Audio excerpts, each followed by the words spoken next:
Since you've been gone, I'm singing There's this something stupid magical love about those song. mornings when everything just feels right. You know what I'm talking about. The kind of morning where sunlight pours through kitchen windows like liquid gold, where the smell of freshly made pancakes dances through every corner of the home, and where laughter bounces off walls that have witnessed nothing but love. That's exactly the world little Luna knew. Her mother, Elena, had this incredible gift of turning ordinary Tuesday mornings into celebrations of life itself. She'd flip pancakes while singing off-key, completely butchering the lyrics, hitting notes that didn't exist in any musical scale.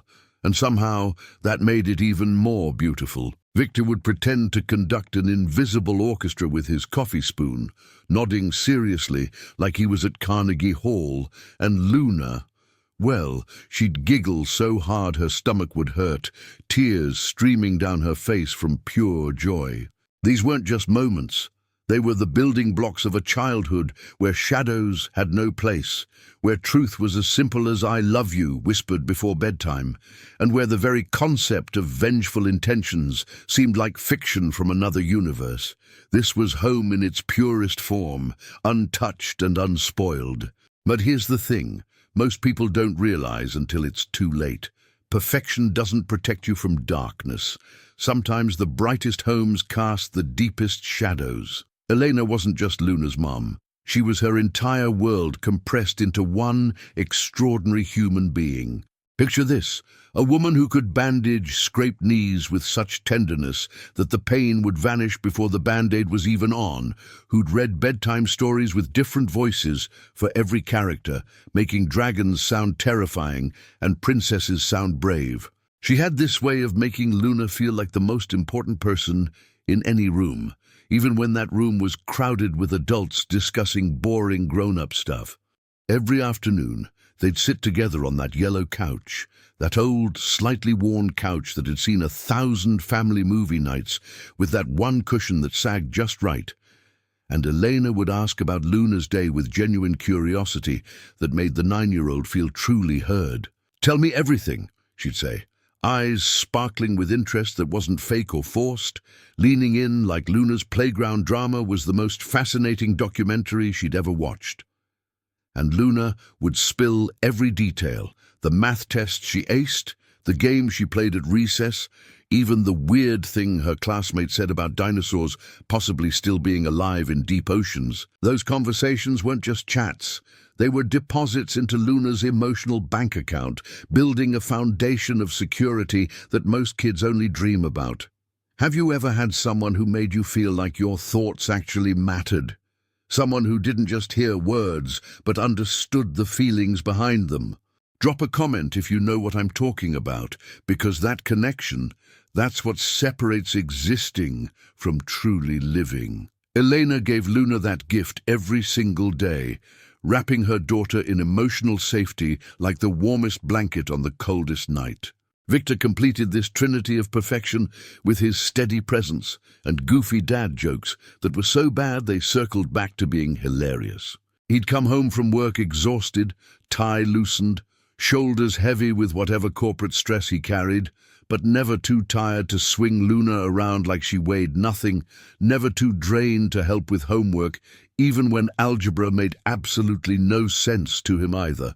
"Why do letters belong in math? That's just wrong," he'd say, scratching his head dramatically, making Luna laugh even when she was frustrated with equations. Friday nights were sacred in their household. Pizza night, board games, and a strict no-phones policy that Victor enforced like it was constitutional law.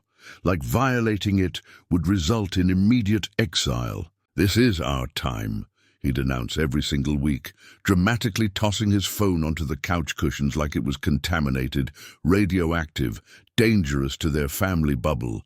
Luna loved how her parents would exchange these secret glances, the kind that spoke entire conversations without words, the kind that proved love wasn't just something you say, but something you live, breathe, and demonstrate in 1,000 tiny ways that compound into forever. Their apartment, though modest by magazine standards, breathed warmth from every corner like it had its own heartbeat. Family photos lined the hallway like a timeline of joy, capturing birthdays with frosting-smeared faces, holidays with goofy matching sweaters, random Tuesday afternoons when someone decided happiness deserved documentation right then and there. The kitchen always smelled like something delicious was either cooking or had just been devoured. Cinnamon on Sundays, garlic and herbs on weeknights. The lingering sweetness of Elena's famous chocolate chip cookies that she'd bake just because. This wasn't wealth measured in money or square footage. This was wealth measured in moments that money can't buy. The kind of richness that comes from being genuinely present with people who'd fight off any darkness to keep your world bright. Everything was exactly as it should be, balanced, beautiful, and blissfully unaware that some shadows don't announce themselves with thunder and lightning, but instead arrive with warm smiles and freshly baked bread. If Luna had known that morning would be one of the last times she'd see her mother flip pancakes while singing off-key, would she have memorized every note? Would she have held on tighter during their afternoon couch conversations? Would she have noticed the shadow that was already forming just one floor below in apartment 3B, where a woman with soft eyes and calculated kindness was already planning her revenge against a truth she couldn't accept? The sun was shining that Tuesday. But darkness doesn't wait for storms to arrive. Sometimes it knocks politely, offers help, and walks right through your front door. The doorbell rang on a Wednesday afternoon, one of those unremarkable days that feels entirely forgettable until you look back and realize everything changed. Luna was sprawling on the living room carpet, coloring a picture of a dragon, because dragons were way cooler than princesses, obviously, when Elena opened the door to reveal someone who'd become the shadow that swallowed their sunshine. Her name was Mara, and she arrived holding a basket like she'd walked straight out of a fairy tale, the kind where you can't quite tell if she's the fairy godmother or the witch in disguise. "I'm your new neighbor from 3B, Mara said, her voice dripping with honey-thick sweetness that felt too perfect, too practiced. "I baked some bread this morning and thought, why not share with the lovely family upstairs?" Eleanor, being the kind soul who saw goodness in everyone, welcomed her warmly, inviting her inside for coffee. Luna looked up from her dragon drawing, and something cold slithered down her spine, a feeling she couldn't name yet, a truth her 9-year-old instincts recognized before her brain could process it. Mara's smile was wide, but her eyes were doing something different, scanning the apartment like a predator mapping territory, cataloguing every photo frame, every piece of furniture, every detail of the life Elena had built. That first visit should have lasted maybe 15 minutes, polite small talk, exchange pleasantries, thanks for the bread, see you around. But Mara stayed for over an hour, weaving herself into their afternoon like thread through fabric, asking questions that felt simultaneously caring and invasive. "How long have you lived here? Is Victor away at work? Luna, what grade are you in? Oh, Elena, you look tired. Are you feeling okay?" Each question landed with surgical precision, gathering intelligence while disguised as neighborly concern. Elena, exhausted from managing household tasks and remote work, seemed grateful for adult company, for someone who appeared genuinely interested in her well-being. But Luna noticed things adults miss when they're too busy being polite. She noticed how Mara's fingers lingered on the family photo from last summer's beach trip, where they all looked sunburned and ridiculously happy. She noticed how Mara's eyes kept drifting to Victor's reading chair by the window, the worn leather one molded perfectly to his shape after years of Sunday morning coffee sessions. She noticed how Mara touched Eleanor's shoulder just a bit too long when saying goodbye, like she was measuring something, claiming something that didn't belong to her. "She seems nice," Elena said after closing the door. Luna wanted to scream that nice people don't look at your family photos like they're shopping catalogs. But how do you explain a feeling that has no words yet? Mara became a fixture after that Wednesday, showing up with offerings like some sort of domestic Trojan horse. Fresh flowers on Friday, because these were on sale and I thought of you. Homemade cookies on Tuesday, because I made way too many. A casserole on Sunday, because weekends can be hectic. Thought this might help. Every gift came wrapped in that same syrupy sweetness, that performance of selflessness that earned Elena's gratitude and Victor's appreciation. "We're lucky to have such a thoughtful neighbor," Victor would say, completely blind to what Luna saw with terrifying clarity. Have you ever watched someone fool everyone around you while you stood there knowing the truth but powerless to prove it? That helpless frustration, that isolation of seeing what others refuse to see. Share your story in the comments if you've lived through that nightmare, because Luna was drowning in it. Mara's visits increased in frequency and duration, like gradually turning up heat under a pot of water, making the change so incremental that nobody noticed they were being boiled alive. She'd arrived just as Elena started dinner, offering to help chop vegetables while asking probing questions about Victor's schedule, finances, Elena's health, all disguised as friendly conversation between neighbors becoming close friends. Luna watched this invasion with growing dread, her child's intuition screaming warnings her limited vocabulary couldn't articulate. She started having nightmares about Mara, not monster nightmares with obvious fangs and claws, but worse. Dreams where Mara was wearing Elena's clothes, sleeping in Elena's bed, living Elena's life, while Luna's real mother faded into a photograph on the wall. She'd wake up gasping, run to her parents' room just to confirm Elena was still there, still breathing, still real. "Just bad dreams, sweetheart," Elena would whisper, stroking Luna's hair, completely unaware that her daughter's subconscious was picking up signals her conscious mind refused to process. During one afternoon visit, Luna saw something that crystallized her fear into certainty. Mara stood in front of the hallway photo wall while Elena was in the kitchen brewing tea, and for just a moment, maybe 3 seconds when she thought no one was watching, Mara's face transformed. The sweet smile vanished, replaced by something hungry, something envious, something dark that Luna had no framework to understand, but her instincts recognized as pure danger. Mara stared at Elena and Victor's wedding photo with such intense longing, mixed with bitter resentment, that it looked like hatred, wearing a mask of admiration.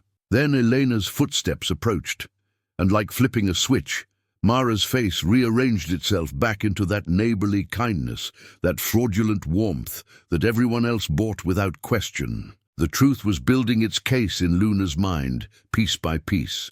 But truth without evidence is just a story adults dismiss as childish imagination. And Mara was counting on exactly that. On the fact that a 9-year-old's warnings would be patted on the head and forgotten.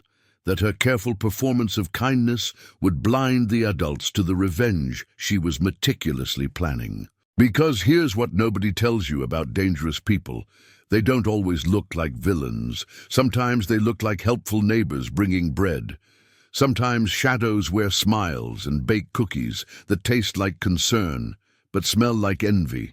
And sometimes the person everyone trusts is the one you should fear most. But by the time the truth reveals itself, it's already carved its vengeful mark into your life. Luna could feel it in her bones. Something terrible was beginning. And the worst part wasn't that nobody believed her. The worst part was watching her mother invite the danger closer, one homemade gift at a time, while Luna stood frozen in the shadows of a truth too big for her small voice to carry.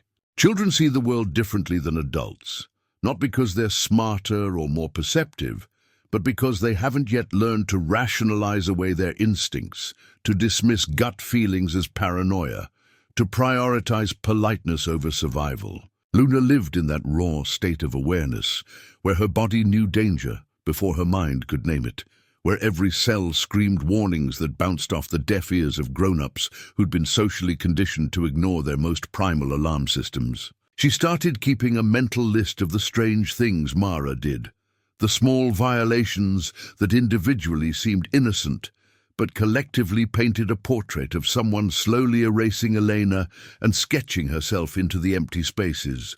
Like how Mara would sit in Elena's favorite spot on the couch, not just near it, but exactly there, in that specific cushion worn into shape by Elena's body over years of Netflix marathons and book readings. When Luna pointed it out, Victor laughed it off. "It's just a couch, sweetheart. People sit on couches." But it wasn't just a couch. It was a territory marker, a test to see how much space she could claim before anyone pushed back. And nobody was pushing back except a 9-year-old whose concerns were dismissed as the overactive imagination of a child who watched too many cartoons. Mara's boundary violations escalated with the confidence of someone testing waters and finding them lukewarm, undefended, ripe for conquest. She started showing up wearing colors that Elena favored, that specific shade of turquoise that Elena always said brought out her eyes, that soft cream cardigan style that filled Elena's closet. "Great minds think alike," Mara would say with a smile that never quite reached her eyes when Elena complimented the similarity. She'd pick up objects around the apartment with a casualness that felt rehearsed. Elena's favorite coffee mug with the chipped handle and faded "World's Best Mom" print running her fingers along its rim like she was memorizing its shape for future use. She'd comment on furniture placement. "You know, if you moved this lamp over here, the room would flow better."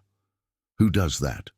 Who walks into someone else's home and starts rearranging their life, literally and figuratively? Luna wanted to ask these questions out loud, but every time she tried, the adults would exchange those knowing glances, the "poor kid is stressed" look, the "she's acting out" expression, the "let's talk about this later" dismissal that meant never. Have you ever felt invisible while standing right in front of people? Ever had something important to say, but everyone treated your words like background noise? Drop a comment sharing that experience, because Luna was learning the bitter lesson that truth doesn't matter if nobody's willing to hear it. The photographs became Mara's obsession, not taking new ones, but studying the existing family gallery like a historian examining ancient texts for hidden meanings. Luna would catch her standing in front of the hallway wall during her increasingly frequent visits, staring at images of Elena and Victor's wedding, their honeymoon in Greece, Luna's baby photos, last Christmas with wrapping paper explosions and matching pajamas. Mara's face during these moments revealed the truth she hid behind her helpful neighbor performance. Naked envy, bitter longing, resentment so thick you could taste its metallic tang in the air. She'd trace the glass with her fingertip, pausing on photos where Elena looked happiest, radiant in her wedding dress, glowing with pregnancy, laughing at some joke with her head thrown back in pure joy. Once, Luna heard Mara whisper something under her breath while staring at the wedding photo. She couldn't catch all the words, but she definitely heard "should have been" and "wasn't fair." Should have been what? Should have been Mara in that white dress. Should have been Mara building this life, raising this child, sleeping in that bedroom with Victor. The implications sent ice through Luna's veins. But when she tried telling Elena what she'd overheard, her mother just sighed tiredly. "Mara probably said something nice about the photo, honey. You're reading too much into things." But Luna wasn't reading into things. She was reading things exactly as they were written, in a language adults had forgotten how to speak. She noticed how Mara had started keeping a toothbrush in their bathroom, just in case I need to freshen up after helping with dinner. How she knew where they kept the spare keys. Eleanor mentioned it once. How she'd begun referring to the apartment as "our place" in casual conversation, as if she lived there too. Most disturbing was how Mara touched Elena's belongings when she thought nobody was watching. Not with admiration, but with ownership, like a thief casing a house before the heist. She'd open Elena's medicine cabinet and examine prescription bottles, flip through mail left on the counter, peek into the master bedroom with an expression Luna could only describe as hungry. During one visit, Luna walked in on Mara holding one of Elena's scarves up to her own neck, checking her reflection in the hallway mirror with a smile that looked more like a predator baring teeth than genuine happiness. When Mara noticed Luna watching, that smile didn't falter. It widened, as if daring the child to say something, knowing nobody would believe her anyway. The truth was hiding in plain sight, waving red flags that adults had trained themselves not to see, because seeing would require action, confrontation, rudeness, all things polite society had conditioned them to avoid, even when their survival depended on it.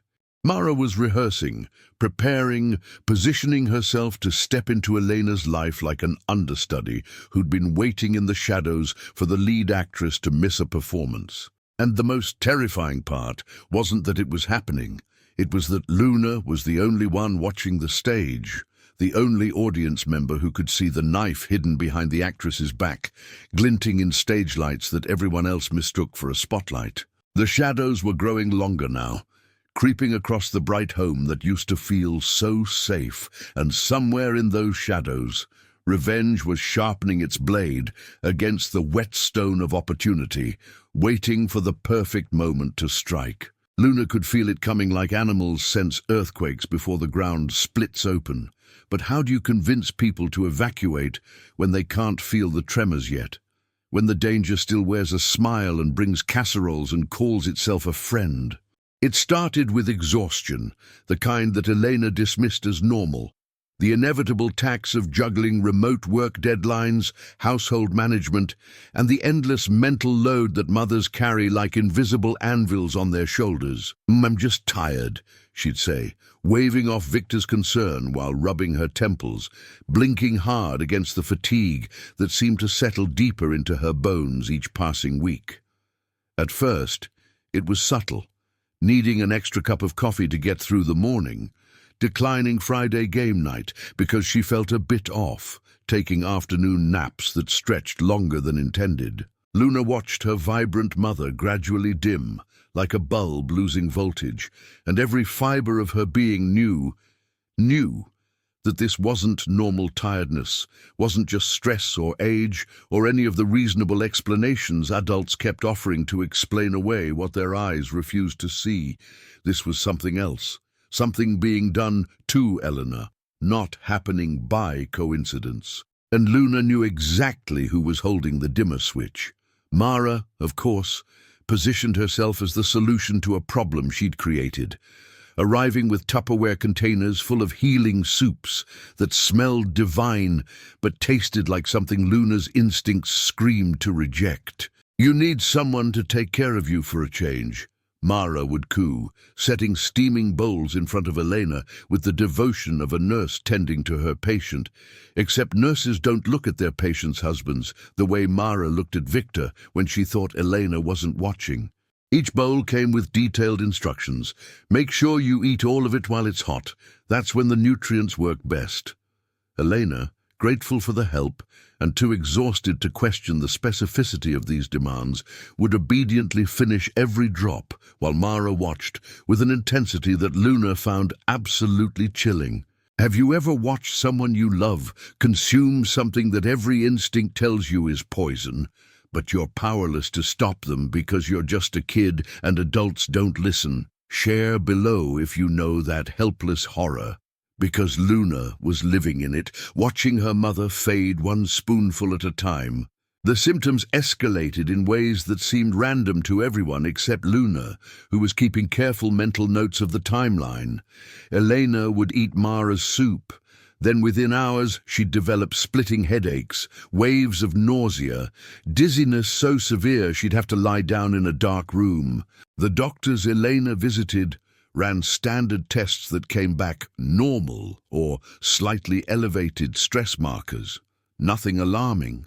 Nothing that couldn't be explained by the pressures of modern life, the inevitable wear of being a working mother in her late 30s. Maybe you need a vacation, one doctor suggested. Consider meditation, offered another. Nobody looked at her symptoms as a constellation pointing to something sinister, because why would they? Who suspects the kind neighbor bringing homemade soup? who considers that poison doesn't always come in skull and crossbones bottles, but sometimes arrives in Tupperware with a concerned smile and a recipe card. Mara was brilliant in her execution, varying the timing and severity just enough to prevent pattern recognition, making Elena's decline look organic, natural, tragic, but not criminal. She'd bring regular soup some days to throw off suspicion, save the tainted batches for when Victor was away on business trips or working late, when only Luna would be home to witness Elena's suffering. Luna tried everything her 9-year-old brain could conceive to stop this slow-motion disaster. She accidentally knocked over a soup bowl, earning a sharp reprimand from exhausted Elena, who didn't have energy for Luna's carelessness. She claimed she wasn't hungry and offered to eat Elena's portion instead, but Mara quickly intervened. "This is specially made for your mom's needs, sweetie. How about I make you some chicken nuggets instead?" She even tried the direct approach, blurting out at dinner one night, "Mom, what if the soup is making you sick?" The words hung in the air like an accusation, and 3 pairs of adult eyes turned to her with varying degrees of concern and dismissal. "Luna, that's a terrible thing to say," Victor said, his voice gentle but firm with disappointment.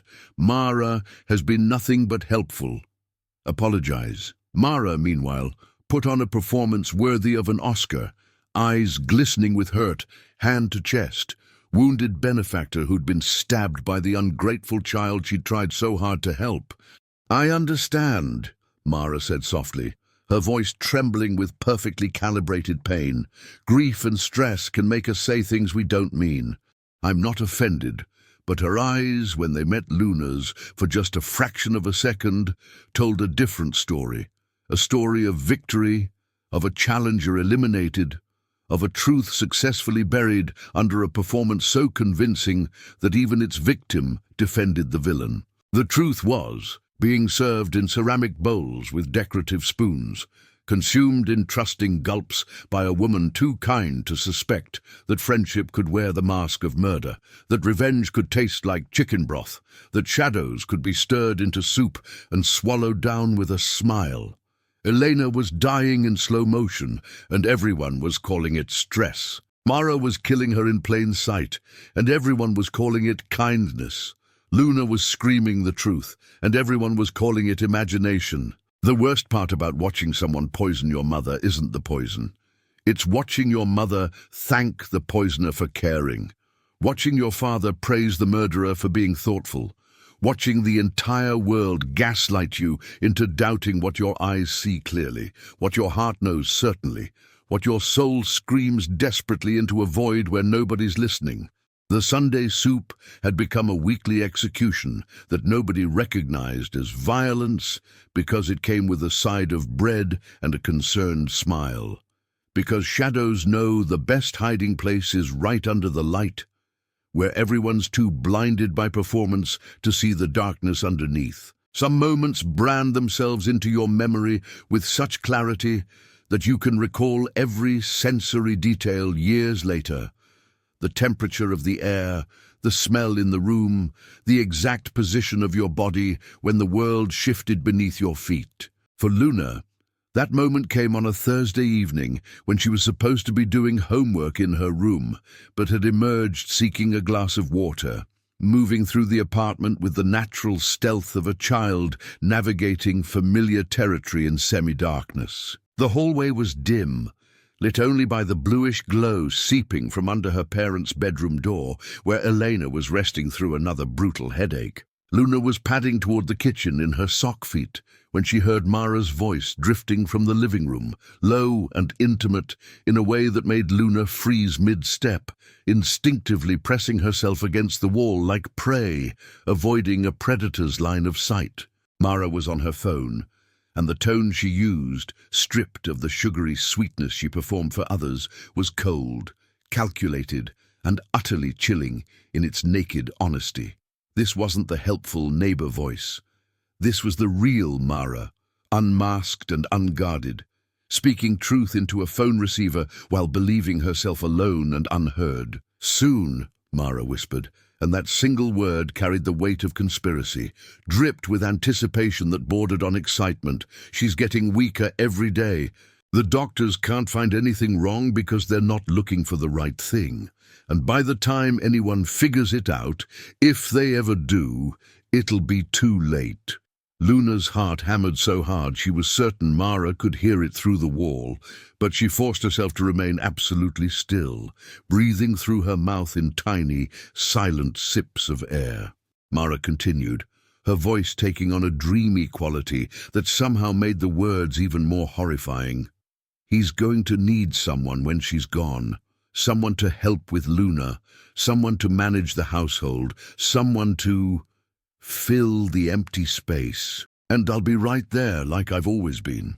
The devoted friend who stepped up when tragedy struck. The way she said tragedy, like it was something she was orchestrating rather than mourning, like it was a chess move rather than a catastrophe, made Luna's stomach twist into knots so tight she thought she might vomit right there in the hallway.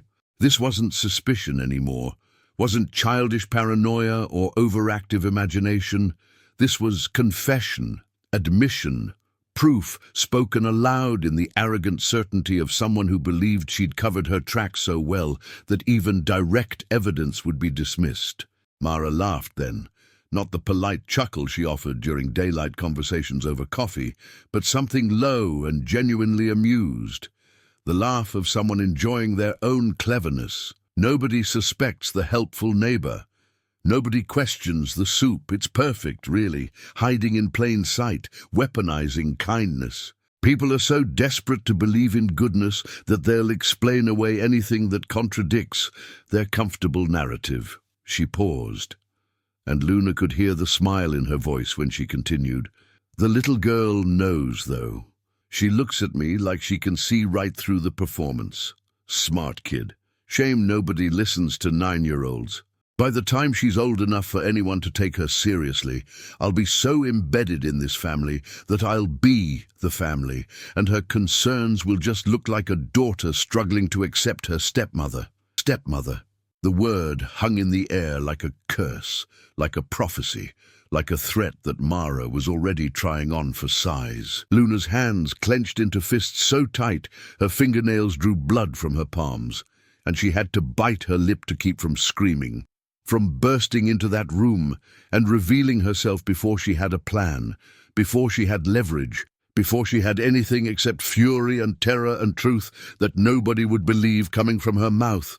The conversation wrapped up quickly after that, Mara murmuring something about staying the course and just a few more weeks before ending the call. Luna heard the distinct sound of footsteps approaching and barely managed to dart back toward her bedroom, pressing herself into the doorframe just as Mara emerged into the hallway. Their eyes met for a fraction of a second, Luna's wide with horror and knowledge, Mara's narrowing with assessment and calculation. For one suspended moment, Luna thought Mara knew she'd been overheard, thought the mask would finally drop completely and whatever happened next would happen right now. But then Mara's face rearranged itself into that familiar expression of neighborly warmth, like an actress slipping back into character between takes. "Oh, Luna, you startled me, just checking on your mom before I head home." Sweet dreams, okay. She walked past Luna toward the front door, and as she did, she leaned down and whispered just loud enough for only Luna to hear. "Careful in hallways at night, sweetheart. You never know what shadows might be listening." Then she was gone, leaving Luna trembling in her doorway, clutching evidence that existed only in her memory, truth that lived only in her ears, proof that had no recording, no witness, no substance solid enough to carry into a courtroom or even into her father's study, where he worked late into the evening, oblivious to the fact that he was already being measured for the role of grieving widower in a play he didn't know was being staged. The truth was no longer hiding. It had walked right up to Luna and introduced itself with brutal honesty, secure in the knowledge that a child's testimony carries no weight in a world run by adults who've learned to dismiss instinct in favor of evidence, intuition in favor of proof, gut-level certainty in favor of reasonable doubt.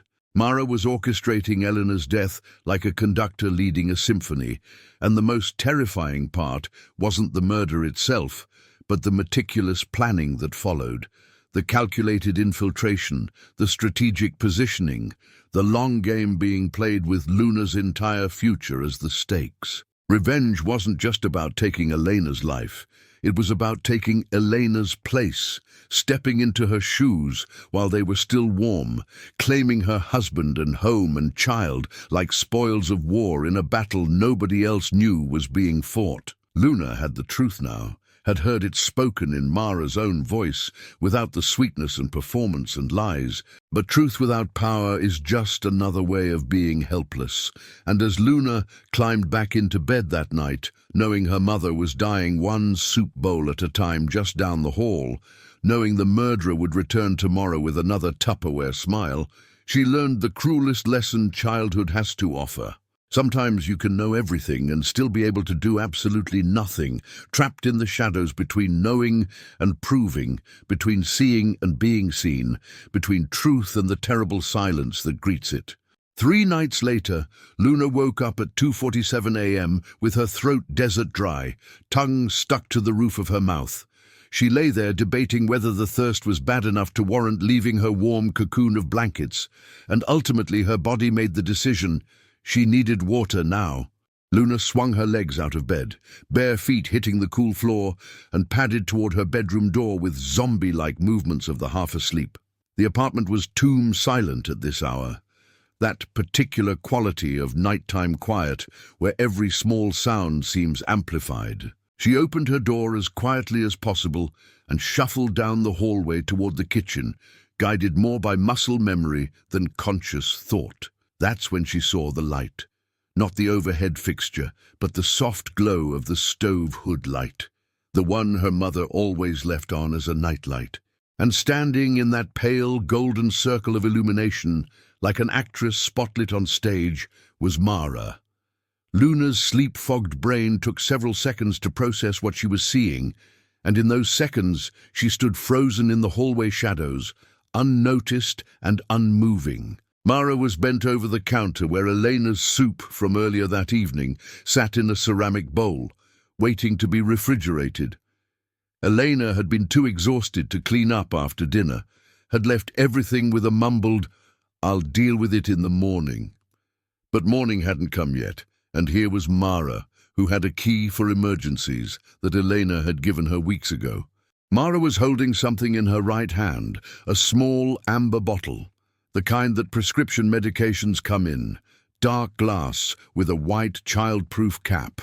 Luna watched, her heart beginning to accelerate from sleepy slowness to galloping panic, as Mara unscrewed that cap with careful precision, tilted the bottle over Elena's soup bowl, and tapped it gently, once, twice, 3 times.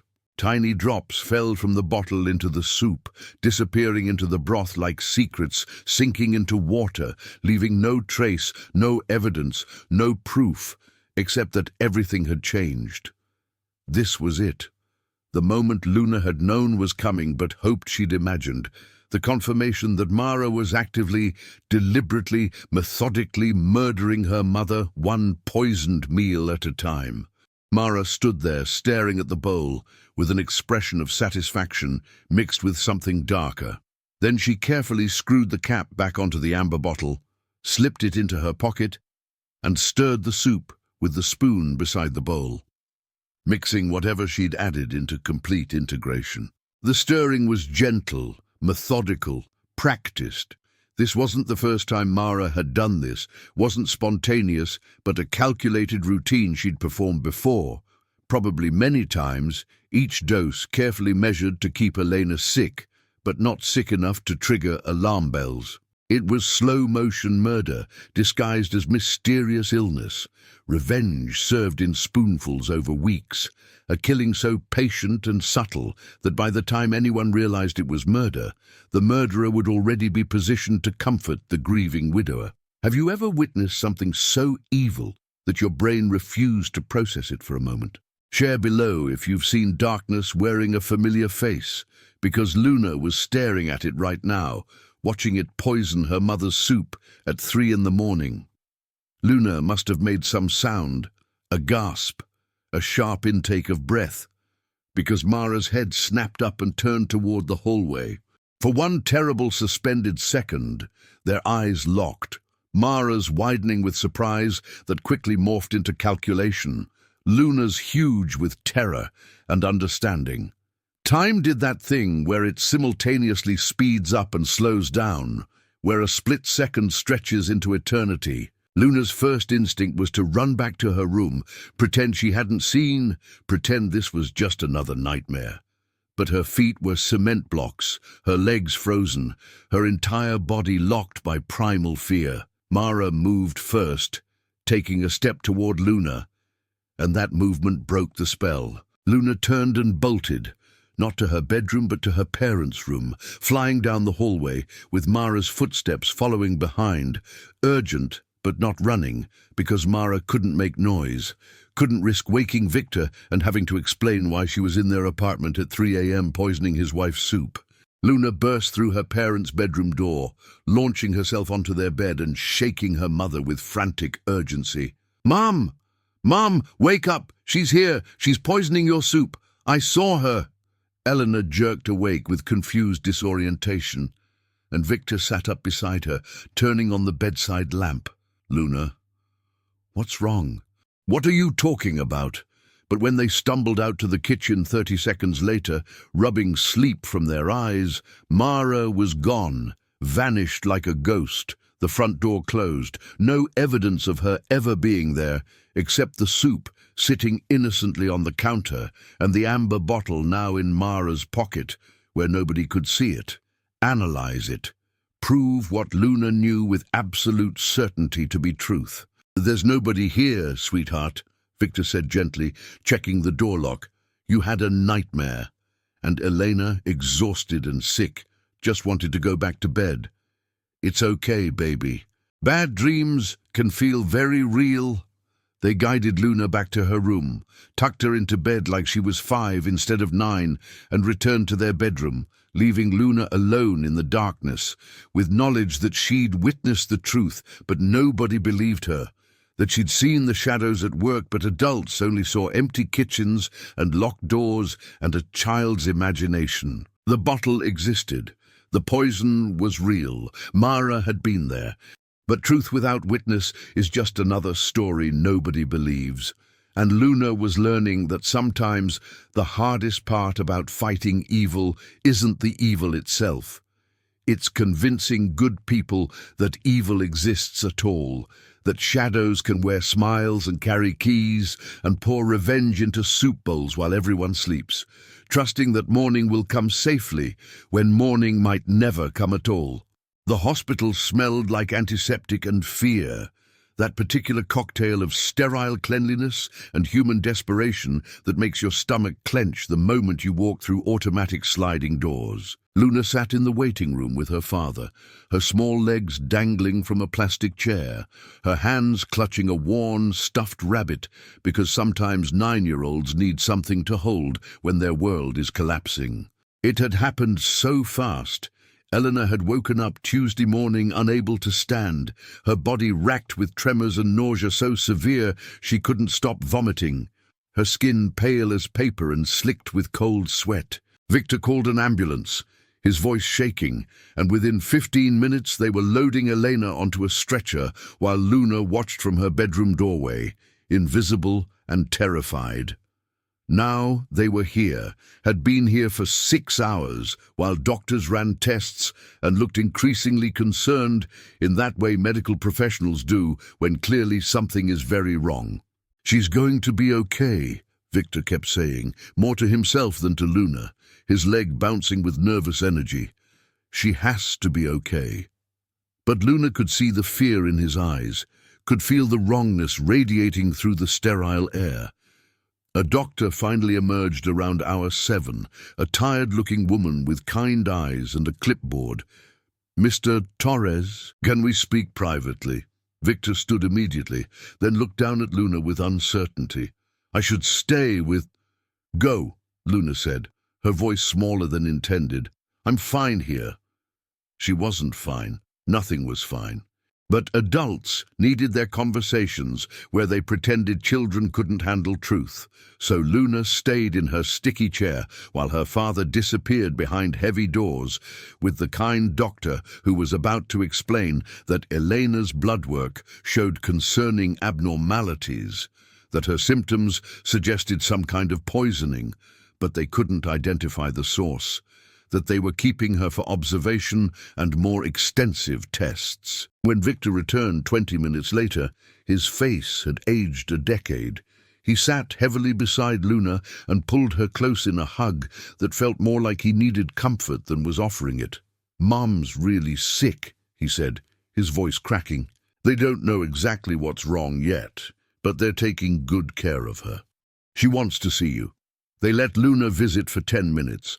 Hospital policy, some rule designed to protect children from trauma, but really just ensuring they experience it in smaller, more concentrated doses. Elena looked so small in the hospital bed, hooked up to IV lines and monitors that beeped with mechanical indifference.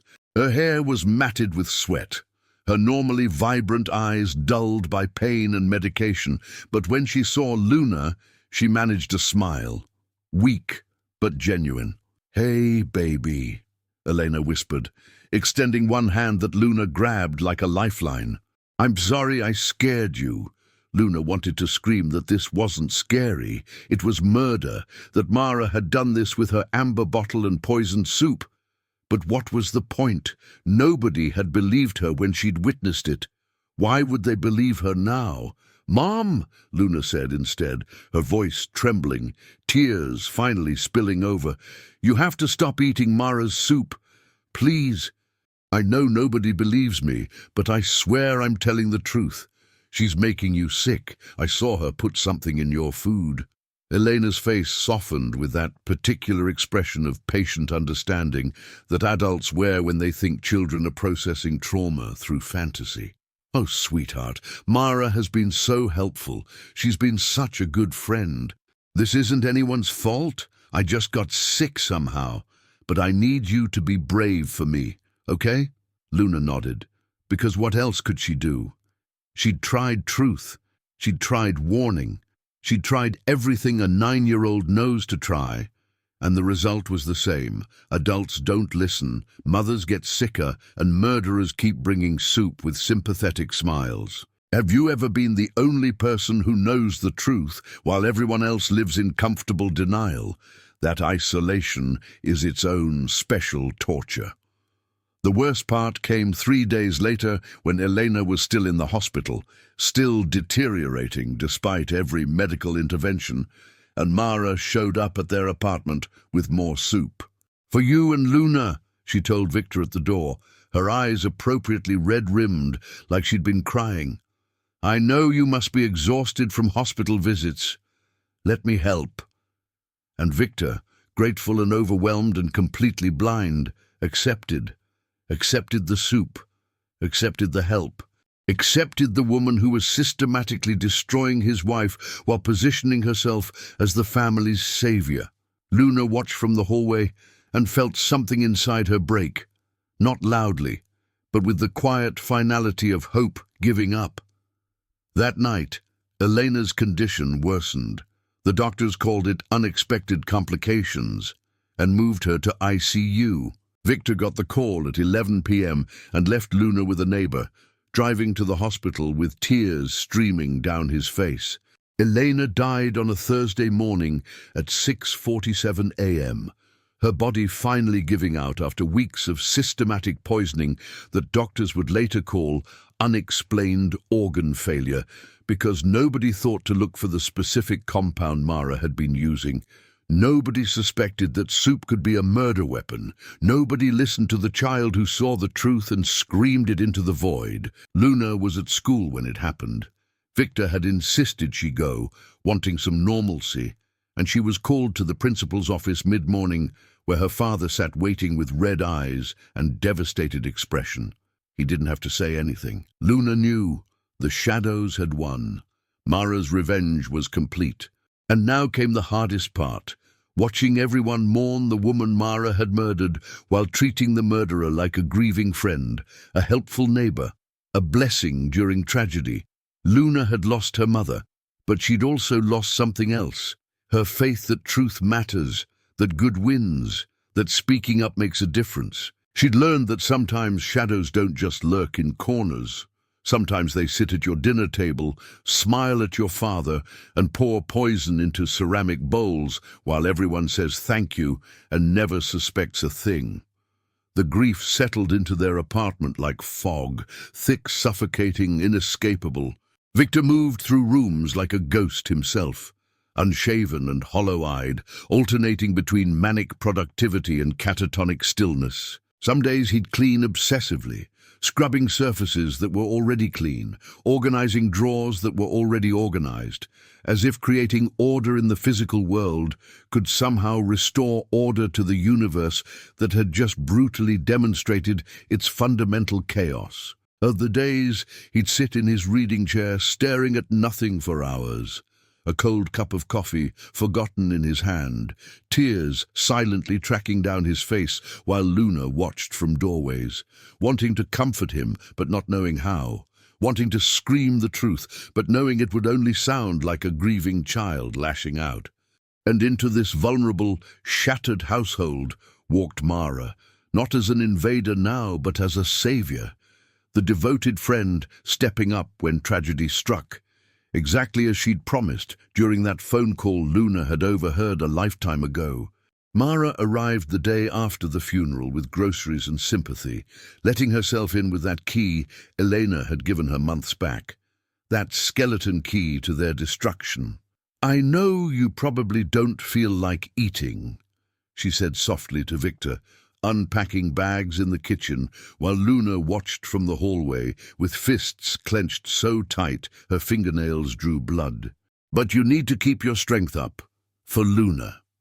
She said Luna's name like it tasted sweet, like she cared, like she hadn't systematically murdered the child's mother and was now positioning herself to take over the vacant role. Victor accepted the help with the grateful exhaustion of someone too broken to question motives, too destroyed to see manipulation dressed as kindness. "Thank you, Mara. I don't know what we'd do without you." Those words, "I don't know what we'd do without you," landed in Luna's ears like nails in a coffin. He was already dependent, already blind, already exactly where Mara needed him to be. The encroachment happened gradually at first, then accelerated with the confidence of someone whose plan was working perfectly. Mara started coming over daily, then twice daily, then staying for dinner, then staying until Luna's bedtime to help with the evening routine. She'd wash dishes in Elena's apron, reorganize cupboards to make things easier to find, replace the kitchen curtains with new ones she'd bought because these old ones were looking worn. Each change was small, justifiable, wrapped in the language of helpfulness. But Luna saw what was really happening. Mara was erasing Elena, replacing her piece by piece, renovating the apartment into her own image, while Victor was too grief-stricken to notice or care. The worst violation came 2 weeks after the funeral, when Luna walked into the living room and found Mara sitting on the yellow couch. Elena's couch, the sacred space where mother and daughter had spent countless afternoons in conversation, wearing one of Elena's cardigans. Not similar to Elena's style. Literally one of Elena's actual cardigans, the soft grey one with the leather buttons that still smelled like her perfume. "Where did you get that?" Luna's voice came out strangled, barely above a whisper. Mara looked up from the magazine she'd been reading, her expression the picture of innocent surprise. "Oh, this. Your dad said I could go through your mom's closet and take anything I wanted. He thought it would be nice for her things to be used rather than just sitting there." She smiled that practiced smile. "I hope that's okay with you, sweetie. I feel like I'm keeping a part of her alive this way." Luna wanted to rip that cardigan off her body, wanted to scream that wearing a dead woman's clothes wasn't honoring her memory, but desecrating it, that this was theft and violation and the final insult in a long series of horrors. But what came out instead was, "She wouldn't want you wearing that." Mara's smile didn't falter. "I think your mom would be happy knowing I'm here taking care of you and your dad. That's what friends do." The gaslighting was so smooth, so practiced, that Luna could almost believe it herself if she hadn't known better. If she hadn't seen the amber bottle and heard the phone confession and watched her mother die from systematic poisoning. Victor saw, when Luna complained to him later, just looked tired. "Luna, I know you're hurting. I'm hurting too. But Mara is trying to help us. She loved your mom as much as we did." That lie, "she loved your mom," was almost too much to bear. But Luna was learning that grief makes people stupid, makes them vulnerable to predators who know exactly how to exploit emotional devastation for personal gain. Mara had orchestrated this perfectly. Kill the wife, comfort the widower, position yourself as indispensable. Wait for grief to do the rest of the work. Have you ever watched someone you love fall into a trap you can see clearly, but they're completely blind to? Ever felt that helpless rage of knowing exactly what's happening, but being powerless to stop it? Share below if you understand that particular torture, because Luna was living it every single day, watching Mara take her mother's place while everyone praised the helpful neighbor who'd stepped up during tragedy. By week 3, Mara had her own toothbrush in the bathroom again, her own coffee mug in the cupboard, her own seat at the dinner table, Elena's seat, naturally. By week 4, Victor was asking her advice on Luna's school situation, on household decisions, on matters that should have been between father and daughter, but were now triangulated through the woman who'd created the vacancy she was filling. Luna's nightmares evolved from fears of losing her mother to fears that she'd already lost her father too. That Mara's revenge wasn't just about taking Elena's life, but about taking Elena's entire existence.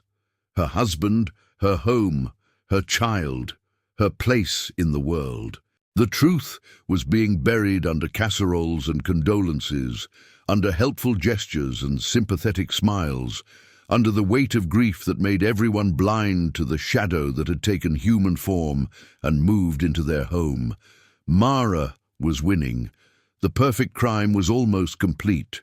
And Luna, the only witness to the truth, was running out of time to expose it before the shadows became permanent, before Mara's temporary helpfulness transformed into permanent occupancy, before the murderer became the mother, and the truth became just another ghost, haunting a little girl whom nobody believed. Luna sabia que precisava de provas, algo tão concreto que nem os adultos mais céticos conseguiriam descartar como coisa de criança. Ela passou noites sem dormir, bolando um plano para conseguir o impossível. Mara sempre deixava a bolsa no armário do corredor, próxima à entrada, quando vinha ajudar com as tarefas após a morte de Helena. Era ali que Luna apostou todas as fichas. Se o frasco âmbar existisse, se ela não tivesse imaginado a cena da envenenadora na cozinha, seria naquele esconderijo que Mara deixaria seu segredo. Numa tarde de terça-feira, quando Mara foi ao banheiro, Luna não hesitou. Com o coração disparando, pegou a bolsa discretamente, correu até seu quarto e vasculhou cada bolso. Encontrou de tudo: carteira, chaves, batom, e ali, num compartimento interno, o pequeno frasco de vidro âmbar, com tampa branca e rótulo parcialmente arrancado. Suas mãos tremiam, mas Luna tirou várias fotos dele com o celular antigo que Victor lhe dera para emergências. Sabia que mostrar só o frasco não bastava. Adultos encontrariam explicações, diriam que era remédio, algo comum, tudo menos prova real de envenenamento. Ela guardou tudo de volta.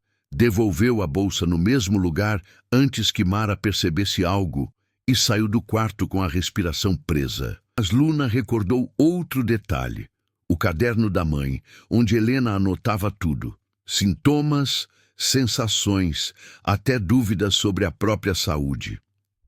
Em uma noite passada, ao buscar um elástico no quarto dos pais, ela viu o planner no fundo da gaveta. Agora, aproveitando mais um momento em que Mara distraía Victor com uma história na cozinha, Luna correu até o quarto dos pais, pegou o planner e foi direto aos registros das últimas semanas.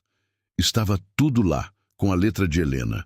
Observações sobre como se sentia pior após comer a sopa de Mara, notas sobre dores, tontura, dúvidas que talvez fossem coincidências, ou não. Luna fotografou cada página relevante, sentindo a mãe junto dela, naquele silêncio denso, como se Helena próprio lhe dissesse para não parar até ser ouvida. Ainda assim, sentia que precisava de reforço. Lembrou da tia Helena, irmã de Helena, farmacêutica e extremamente protetora. No velório, Helena olhou Luna nos olhos e sussurrou: "Se você precisar de qualquer coisa, me liga. Não engulo essa história." Com esperança, Luna escreveu uma carta minuciosa, colocando nela todas as fotos do frasco, as páginas do planner, e relatou detalhadamente o que presenciou. Inclusive, a cena noturna na cozinha. Endereçou para Helena e enviou pelo correio, usando o dinheiro da mesada para comprar o selo. Agora, tudo dependia da tia. Se ela analisasse o conteúdo do frasco, talvez pudesse provar de vez que havia veneno ali, ligando o objeto ao sofrimento de Helena. Era a última cartada. Se não funcionasse, Mara continuaria seu reinado de bondade e manipulação, sem jamais ser punida. Nos dias seguintes, Luna se enchia de ansiedade a cada toque de telefone. Cada e-mail, cada mensagem poderia ser o fim do pesadelo, ou mais um teste de descrença. Quando finalmente a resposta chegou, Helena confirmou. Havia toxina no frasco, e os sintomas batiam com a substância encontrada. Era a conexão final, o laço direto entre a sombra de Mara e a verdade que ninguém queria ver. Luna, enfim, sentiu o peso aliviar. Agora, não era só mais uma menina tentando ser ouvida em meio ao luto, mas sim a portadora de uma verdade inegável. A justiça estava próxima e a verdade começava a vencer as sombras, mesmo quando todos achavam impossível. The memorial service happened on a grey Saturday afternoon, 3 weeks after Elena's death, in a community center with fluorescent lights that buzzed like trapped insects and folding chairs that squeaked every time someone shifted their weight. Luna sat in the front row, wearing a black dress that Mara had bought for her. "Your mum would want you to look nice," she'd said with that practiced sympathy, and the fabric felt like it was choking her, even though the collar wasn't tight. The room smelled like old coffee and lilies, those funeral flowers that Luna would hate for the rest of her life because they'd forever smell like grief and lies. Friends, neighbors, co-workers filled the seats behind them, all wearing expressions of appropriate sadness, all believing they were honoring a woman who died of mysterious illness, when the truth sat 3 rows back, wearing Elena's blue scarf and dabbing her eyes with tissues like she hadn't orchestrated the entire tragedy. Victor sat beside Luna like a hollow shell, his hand loosely holding hers, but his mind somewhere far away, lost in the fog of loss that made him vulnerable to predators who knew how to exploit emotional devastation. Several people had already spoken. Elena's boss talking about her dedication to work, a college friend sharing memories of their younger days, a neighbor describing how Elena always smiled and asked how you were doing with genuine interest. Each speech painted pieces of the woman Luna had loved, the mother who'd been stolen, and with each word, Luna felt her grief harden into something sharper, something that tasted like rage and righteousness. Then came the moment Luna had been dreading. Mara stood up, smoothed down her black dress, Eleanor's black dress, Luna recognized with a jolt of fury, and walked to the podium with the slow, reverent steps of someone performing grief for an audience. "Elena was my best friend," Mara began, her voice trembling perfectly, cracking in exactly the right places to sound authentic. "She was the kind of person who made everyone feel seen, who'd drop everything to help someone in need, who lit up every room she entered." Luna's fingernails dug into her palms hard enough to draw blood as she watched this performance.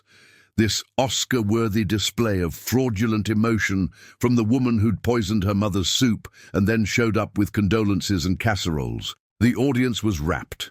tissues emerging from purses and pockets, heads nodding in agreement because nobody suspected that the eulogist was actually the executioner, that the mourner was the murderer. "I'll never forget her laugh," Mara continued, and Luna could hear actual tears in her voice now. Whether they were real or manufactured didn't matter, because they worked. They sold the lie. They cemented Mara's position as the devoted friend, destroyed by loss. Or the way she always saw the best in people, even when they didn't deserve it. That line, "even when they didn't deserve it," landed in Luna's ears like a confession hidden in plain sight. Mara was talking about herself, about how Elena had trusted her, welcomed her, never suspected the snake she'd invited into her home.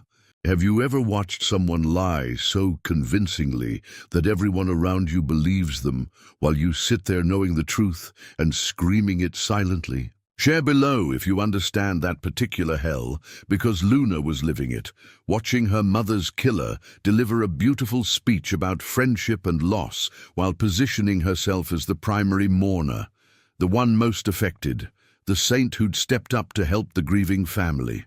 Victor was crying openly now, and Mara looked directly at him during her next words. "Elena made me promise, back when she first got sick, that if anything happened to her, I'd look after you and Luna. She said, 'Mara, they're going to need someone, and you're the only person I trust completely.'"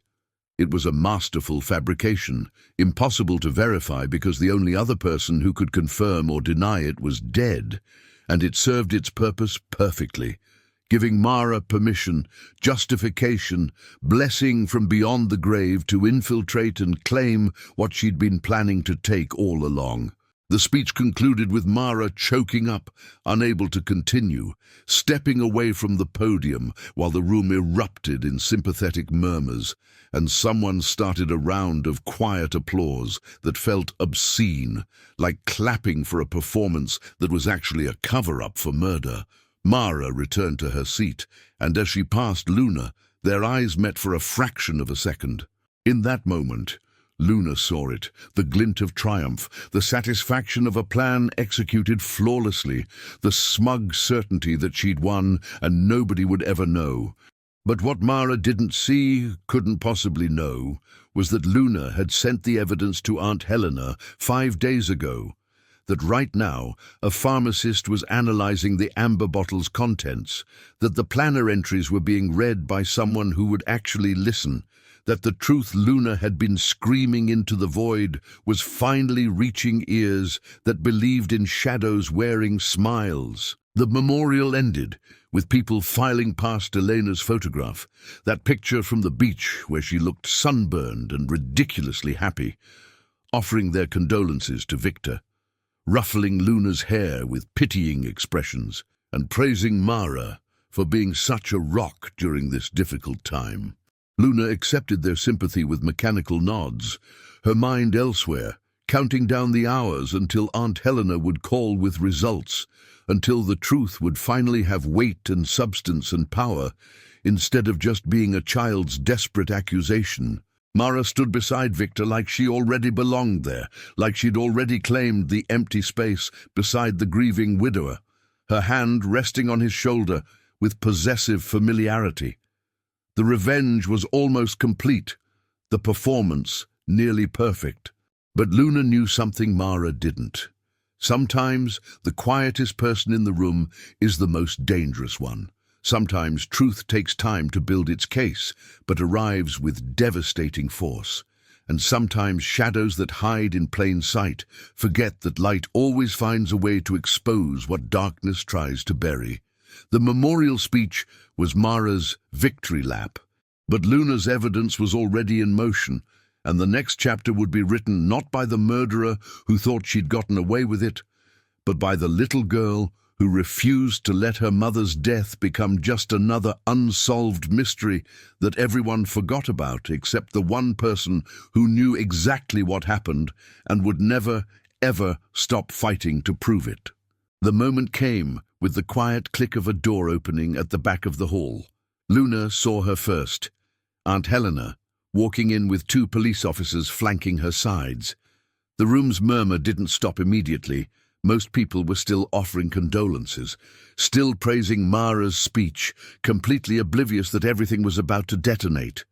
But Luna saw, and when Mara turned, Mara saw too. For 1 second, their eyes locked, and Luna watched color drain from Mara's face as understanding dawned. Helena walked straight toward the front with determined stride. "I need everyone's attention," she said, her voice cutting through noise. "I'm Helena Torres, Elena's sister, and I have something that needs to be said right now." The room fell silent. Victor looked confused, rising. "Helena, what's going on?" But Helena's eyes were locked on Mara, who had started edging toward the exit. "Stay where you are, Mara," Helena commanded. "You're not going anywhere." Luna stood up then, her voice emerging clear and strong. "She killed my mom," Luna said, and the words flew free like birds released from a cage. "I saw her. I told everyone. Nobody believed me, but I was telling the truth." The room erupted in confused murmurs. Mara's face rearranged into wounded innocence. "Luna, sweetheart, I know you're in pain, but—" "Stop!" Helena interrupted, pulling out a thick folder. "Stop performing." The lab results came back. The bottle Luna found contains digitalis, a poison that causes exactly the symptoms Elena exhibited. Helena's voice stayed steady. "Elena's records show toxic levels in her system. Doctors missed it initially because they weren't looking for poisoning from a helpful neighbor bringing soup." She held up photocopies. But Elena suspected, her planner documents feeling worse specifically after eating Mara's meals. Dated entries. A timeline matching Mara's visits perfectly. Victor had gone pale, gripping the chair for support. "That's impossible. Mara loved Elena." "No," Luna said, stronger now. "She wanted what Mom had. She wanted you, our home, Mom's life. I heard her planning it. I saw her put poison in the soup. I tried to tell you, Dad." Mara's mask finally cracked. The performance dropped, and what remained was something cold that had been hiding behind helpful smiles. "You don't understand," she said, voice losing its sweetness, becoming sharp. "Elena didn't deserve what she had. She took everything from me, the job I wanted, the life I should have had, the man who should have been mine. She walked through life like everything was easy while I—" She stopped, realizing she'd said too much, but truth has momentum once it starts. The officers moved forward, and Mara bolted, not toward the exit, but toward Victor in one desperate attempt. "Victor, please, you know me." "You were wearing her cardigan," Victor said quietly, voice breaking, 3 days after she died. "I thought you were keeping her memory alive, but you were trying her on, weren't you? Trying on my dead wife's life like a costume." The officers reached Mara then, and fight went out of her. She didn't struggle as they cuffed her, just kept staring at Luna with pure hatred, mixed with something like respect. "You're just a child," Mara said as they led her away. "A stupid little girl who should have minded her own business." Luna met her gaze without flinching. "I'm the daughter of the woman you murdered, and I made sure the truth won, just like Mom always said it would."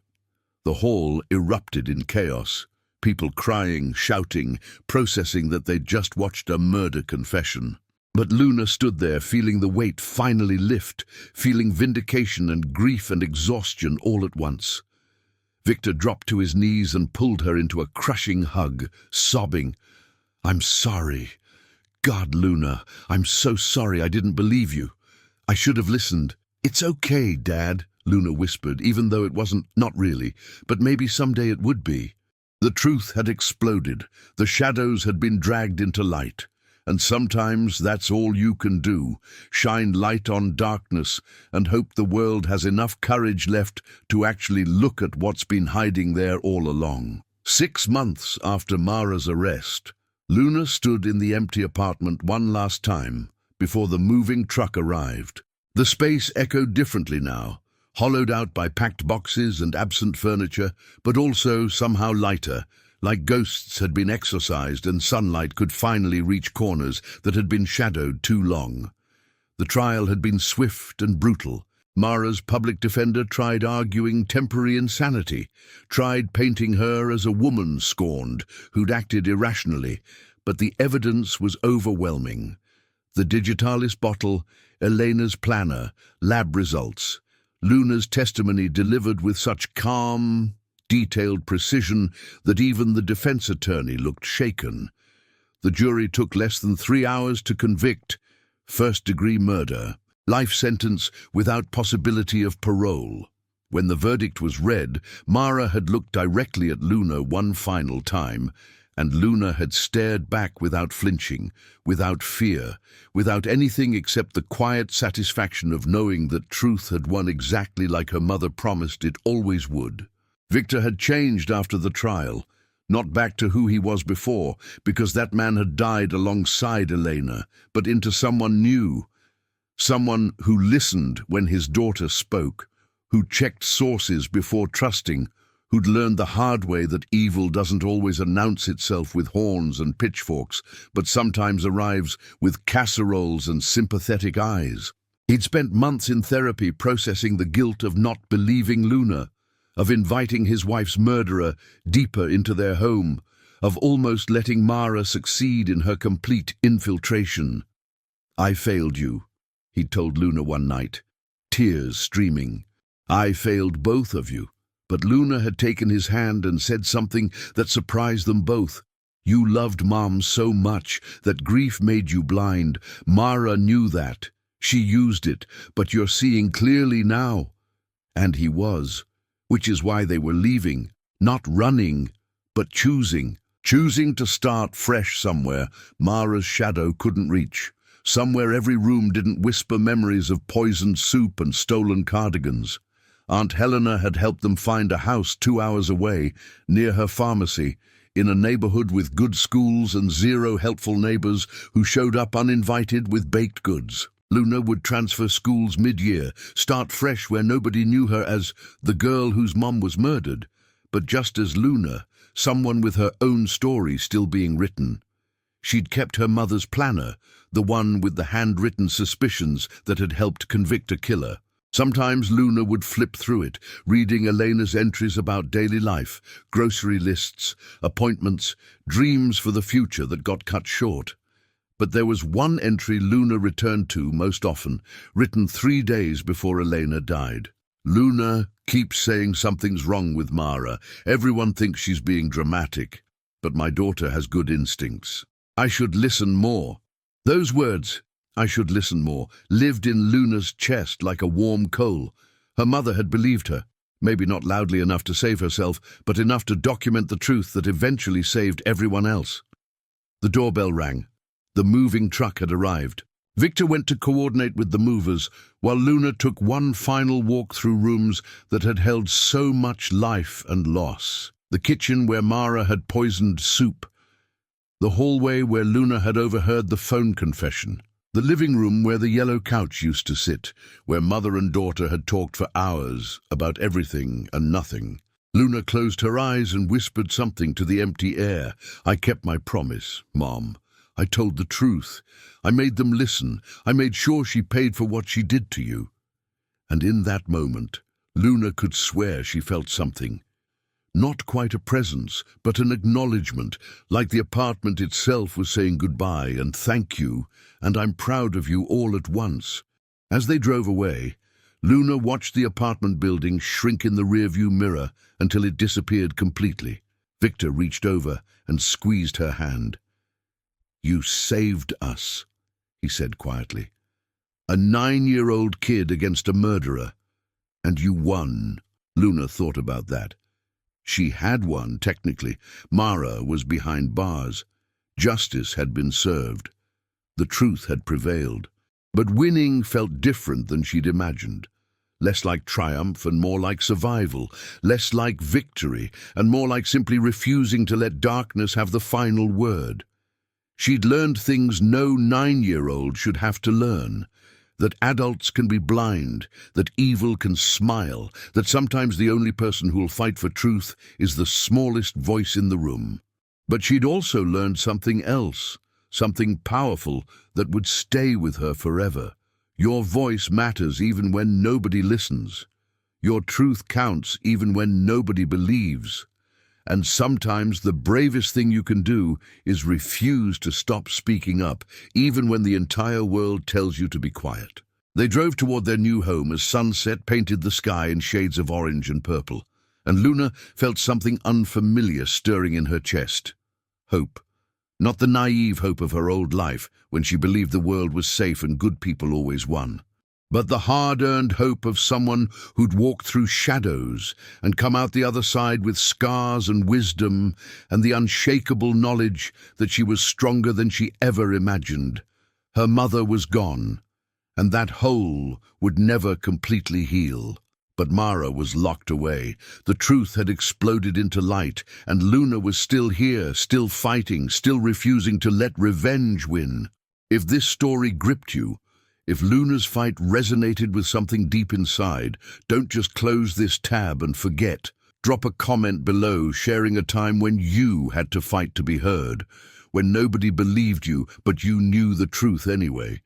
Have you ever been the only person who saw danger that everyone else dismissed? Your story matters. Your voice counts. Share it below, because just like Luna proved, sometimes the most powerful thing we can do is refuse to stay silent. Hit that subscribe button if you believe truth always finds a way to win, even when shadows try to bury it. Turn on notifications because Luna's story might be over, but yours is still being written. And remember, you're stronger than you think, braver than you believe, and your truth is worth fighting for, even when the whole world tells you to sit down and be quiet. Now go, speak up, be heard, make them listen. That's how we keep the shadows from winning, one voice at a time, one truth at a time, one person refusing to give up until justice finally shows up and evil gets exactly what it deserves.